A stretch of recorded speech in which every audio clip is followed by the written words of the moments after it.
атым Диана. Менин атам Кумтөрдө иштейт. Ал самосвал айдайт.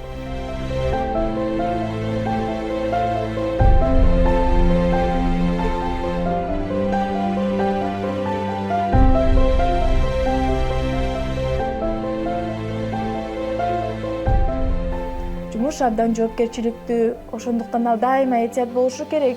Бирок кече таңкы тамак учурунда атам самосвал айдап бара жатып, уйкусу келип, көзү илинип кеткенин айтты.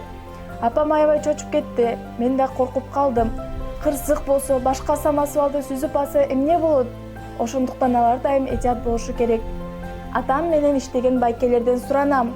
Атама дайыма уйкуңду кандыр, коопсуз иште, этият бол, үйдө балдарың, кыздарың күтүп жатат деп айтып дайыма эскертип туруңуздарчы. Ардактуу айдоочу, коопсуздук эрежелерин сактоо эң биринчи кезекте сиз үчүн керек. Сиздин ден соолугуңуздан, өмүрүңүздөн артык эч нерсе жок. Андыктан эч качан өз өмүрүңүзгө кайдыгер болбоңуз. Коопсуздук эрежелерин кынтыксыз сактаңыз. Сизди үйдө жакындарыңыз күтүүдө.